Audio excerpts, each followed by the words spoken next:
Zombie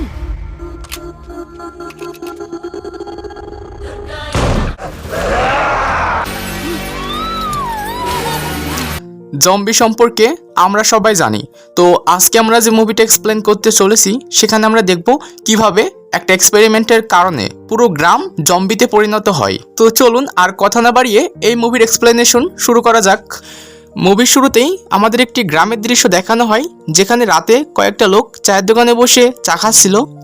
তারপর TV নিউজে দেশের সরকার বলে যে করোনার কারণে পুরো দেশে সম্পূর্ণ লকডাউন চালু করা হলো। তারপর সেখানে বসে থাকা দুইটা লাল পানিখোর মনে করে যে লকডাউন নামের বিয়ার পুরো দেশে সম্পূর্ণ ফ্রিতে বাটা হচ্ছে। তারপর একটা ভদ্রলোক সেখানে এসে তাদেরকে বলে যে লকডাউন অর্থ বিয়ার না, লকডাউন অর্থ কেউ কোনো প্রয়োজন ছাড়া বাড়ি থেকে বের হতে পারবে না। আর করোনা নামের মহামারীর কারণে কাল থেকে পুরো দেশকে লকডাউন ঘোষণা করা হয়েছে। তারপর সেখানে একটা বৃদ্ধ লোক এসে রাস্তায় পড়ে যায়, যার ব্যাগে ছিল অনেকগুলো টাকা।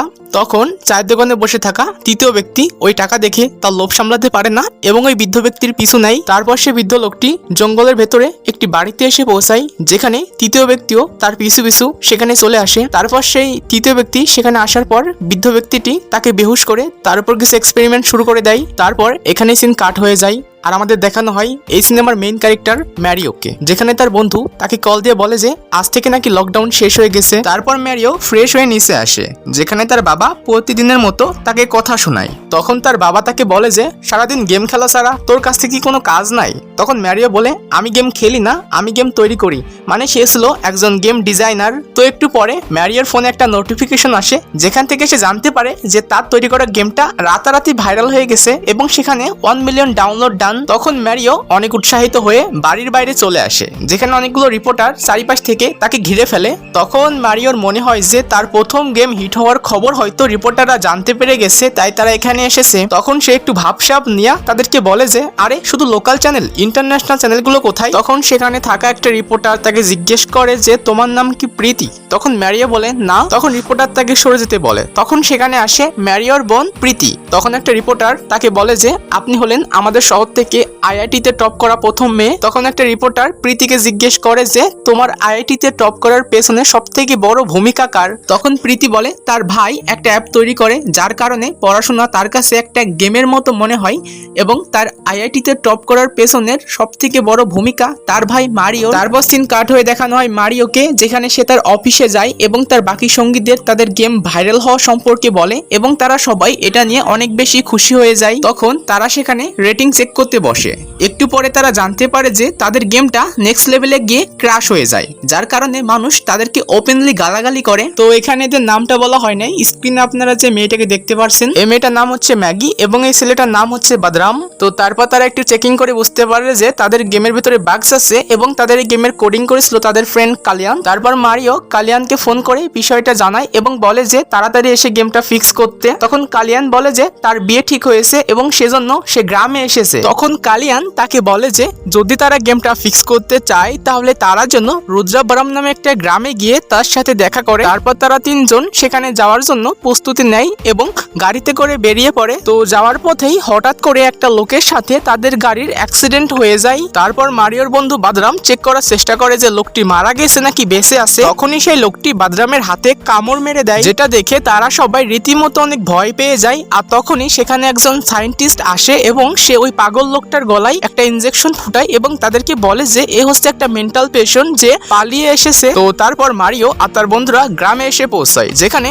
মারিও জিজ্ঞেস করে যে ভুমা রেড্ডির বাসাটা কোথায়। তখন সেখানে থাকা সবাই তার কথা শুনে অনেক বেশি শক হয়ে যায়। তখন একটা লোককে দেখানো হয় যার দুইটা হাত ছিল না এবং সে শেভ করা ছিল। সে মারিওকে বলে যে চলো আমি তোমাকে ভুমা রেড্ডির বাসায় নিয়ে যাচ্ছি, কিন্তু সেই লোকটি তাকে ভুমা রেড্ডির বাসায় না নিয়ে গিয়ে ভুমা রেড্ডির শত্রুর বাসায় নিয়ে যায় এবং যাওয়ার পথে তাদের কয়েকটা চামচাকেও ডেকে নেয়। তখন মারিওরা বুঝতে পারে যে তারা ফেসে গেছে। সেখানে যাওয়ার পর ভুমা রেড্ডির শত্রু তাদেরকে মারার চেষ্টা করে। তখন মারিও কোন রকম ফাইট করে তার বন্ধুদের নিয়ে সেখান থেকে পালিয়ে আসে। তারপর ভুমা রেড্ডির বাসায় পৌঁছানোর পরে মারিও সবাইকে বিষয়টা খুলে বলে যে তাদের সাথে কি কি হয়েছে, কিন্তু কেউই তার কথা বিশ্বাস করতে চায় না, এমনকি তার বন্ধু কালিয়ানও। তখন কালিয়ান বলে আরে ভাই মজা করিস না তো, এদেরকে দেখ এরা কত ইনোসেন্ট, এরা একটা মশাও মারতে পারে না আর তারা কিনা মানুষ মারবে। তারপর সবাই যার যার কাজে ফিরে ফিরে যায়। তখন মারিও কালিয়ানকে বলে যে তার গেমটা ফিক্স করে দিতে। তখন কালিয়ান ল্যাপটপটা নিয়ে সেখান থেকে চলে যায় আর বলে যে আরে ভাই পরে ফিক্স করে দেবো। তারপর খাওয়ার সময় বাদরাম একটু অদ্ভুত আচরণ করছিল।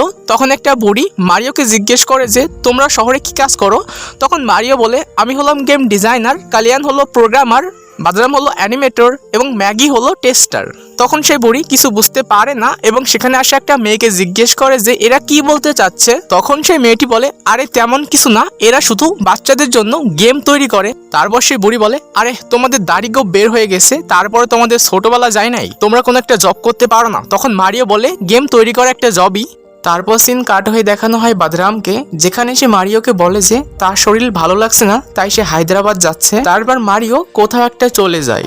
তখন তার বাবা তাকে ফোন দিয়ে বলে কিরে তুই কোথায় আসিস? তখন মারিও বলে সে রুদ্রাবরম নামের একটা গ্রামে এসেছে। তখন তার বাবা তাকে কিছু একটা বলতে চায় কিন্তু নেটওয়ার্ক সমস্যার কারণে ফোনটা কেটে যায়। তারপর মারিও ওই গ্রামের লোকদের কাছ থেকে কালিয়ানের শ্বশুরের সম্পর্কে অদ্ভুত অদ্ভুত কিছু জিনিস জানতে পারে, যেটা শোনার পরে মারিও অনেক বেশি শক হয়ে যায়। তখন মারিও বিষয়গুলোকে কালিয়ানের সামনে উপস্থাপন করে এবং তাকে বোঝানোর চেষ্টা করে যে তার শ্বশুর কোনো ভালো মানুষ না, কিন্তু কালিয়ান কোনো মতে মারিওকে বিশ্বাস করে না। এদিকে দেখানো হয় মারিওর বন্ধু বাদরামকে যে পুরোপুরি জম্বিতে পরিণত হয়েছে এবং তখন সে ওই বাড়ির কাজের মেয়ের ঘাড়ে কামড় দেয়, যার কারণে সে মেয়েটিও জম্বিতে পরিণত হয়। একদিন মারিও বারান্দায় দাঁড়িয়ে সিগারেট টানছিল। তখন সে একটা দৃশ্য দেখতে পায় যেখানে একটা লোক এসে একটা মেয়েকে অস্ত্র দেয়। তখন মারিও সেটা দেখে অনেক সন্দেহ হয়, তাই সে ওই মেয়েটার পিছু নেয়। তখন সেখানে যাওয়ার পর সে মেয়েটা চিল্লিয়ে ওঠে।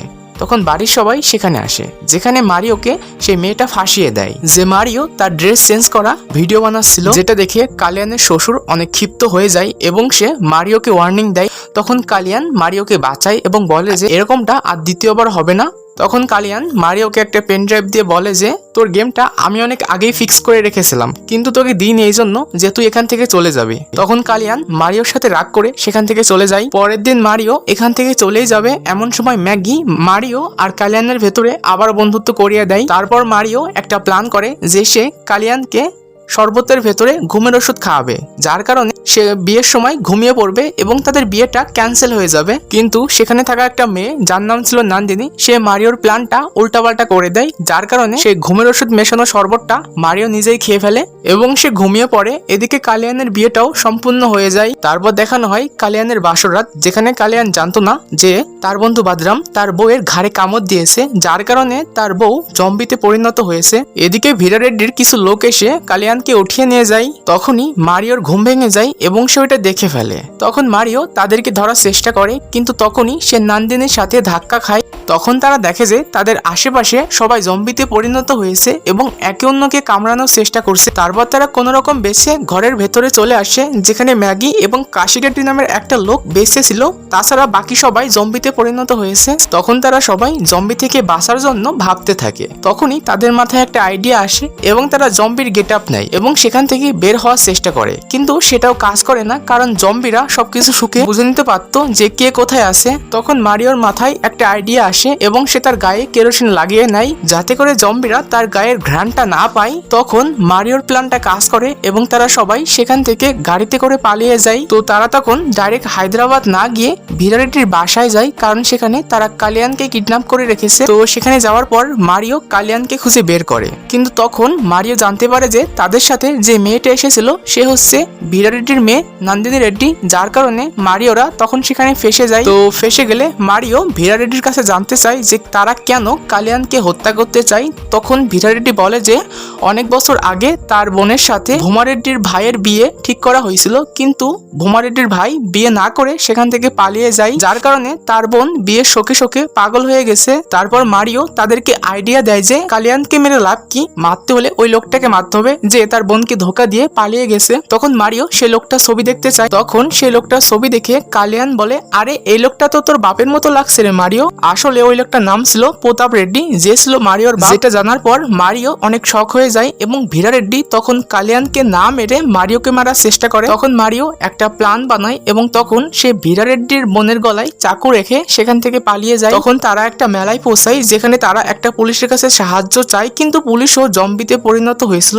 এক কথায় পুরো গ্রাম জম্বিতে পরিণত হয়। তারপর মারিওরা সেই জম্বিদের বিরুদ্ধে ফাইট শুরু করে, তখন সেই মেয়েটি মানে নন্দিনী রেড্ডিও তার সাহায্য করে, কারণ তার বাবাকে জম্বিরা ধরে নিয়ে গেছে, কিন্তু তারা কোনো রকমই জম্বিদের সাথে পেরে ওঠে না, তাই তারাও সেখান থেকে চলে যায়। তখন মারিও ভাবতে শুরু করে যে সবাই জম্বি হলো কিভাবে। তখন তার মনে পড়ে যে তারা আসার সময় রাস্তায় তাদের একটা অ্যাক্সিডেন্ট হয়েছিল এবং সেখানে একটা পাগল লোক তার বন্ধু বাদরামের হাতে কামড় দিছিল এবং তার থেকেই হয়তো জম্বি নামের মহামারী চারিদিকে ছড়িয়ে পড়ছে। তখন মারিও সে জায়গাতে যায় এবং সেই সায়েন্টিস্টের বাড়ি এবং সেই সায়েন্টিস্টকে খুঁজে বের করে। তখন সেই সায়েন্টিস্ট বলে যে এই সবগুলো তারই কাণ্ড, একসময় সে পৃথিবীর সেরা সায়েন্টিস্ট ছিল, কিন্তু তাকে সব জায়গা থেকে ব্যান করে দেওয়া হয়, যার কারণে সেই কাণ্ডটি ঘটিয়েছে। তখন মারিও সেই সায়েন্টিস্টকে হত্যার ভয় দেখালে সে তাদেরকে অ্যান্টিডোট সম্পর্কে বলবে, এমন সময় সেখানে থাকা সেই প্রথম এক্সপেরিমেন্ট করা লোকটি জেগে ওঠে, যে পুরোপুরি সব থেকে শক্তিশালী জম্বিতে পরিণত হয়েছিল। তখন সেই জম্বিটি মারিওদের উপর অ্যাটাক করে। তারপর যখন এই জম্বিটি নন্দিনীকে কামড়ানোর চেষ্টা করে, তখন সেখানে কালিয়ানের শ্বশুর আসে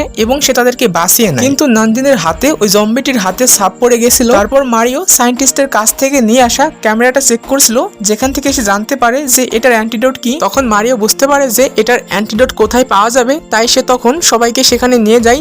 তখন নন্দিনী তার হাত দেখিয়ে বলে যে সে আস্তে আস্তে জম্বিতে পরিণত হচ্ছে, তাই তারা যেন তাকে সেখানে নিয়ে না যায়, কিন্তু তারপরও মারিও তাকে ভেতরে নিয়ে যায় এবং সবাইকে একটা চিহ্ন দেখিয়ে বলে যে এইটা খুঁজতে। কিন্তু শেষ পর্যন্ত মারিও সে জায়গাটা খুঁজে বের করে যেখানে জম্বি থেকে আবারও মানুষ হওয়ার অ্যান্টিডোট রয়েছে, কিন্তু এর ভেতরেই নন্দিনী জম্বিতে পরিণত হয় এবং সে তখন মারিওর উপর অ্যাটাক করার চেষ্টা করে, কিন্তু সেখানে থাকা পবিত্র পানি নন্দিনীর উপর পড়ার কারণে সে আস্তে আস্তে আবারও মানুষে পরিণত হয়। তখন মারিও আসল বিষয়টা বুঝতে পারে এবং সে তখনই জম্বিতে পরিণত হওয়া সকল গ্রামবাসীকে একটা জায়গাতে নিয়ে আসে এবং তাদের সবাইকে পবিত্র পানিতে গোসল করায়, যার কারণে তারা সবাই আবারও আগের রূপে ফিরে আসে, অর্থাৎ তারা মানুষে পরিণত হয়। আর এখানে সিন কাট হয়ে আবার দেখানো হয় মারিও, ম্যাগি আর বাদরামকে যেখানে তারা হায়দ্রাবাদ যাচ্ছিল এবং তখন তাদের কাছে একটা নতুন গেম তৈরি করার কনসেপ্ট ছিল এবং সেটা হচ্ছে জম্বি রেড্ডি। তো যাই হোক, ভিডিওটা এখানে শেষ করতে হচ্ছে। তো আপনাদের কাছে ভিডিওটা কেমন লাগছে অবশ্যই কমেন্ট করবেন। তো নতুন নতুন ভিডিও পেতে অবশ্যই চ্যানেলকে সাবস্ক্রাইব করুন এবং আপনারা কিরকম মুভির এক্সপ্লেনেশন চান তাও অবশ্যই কমেন্ট করে জানাতে ভুলবেন না।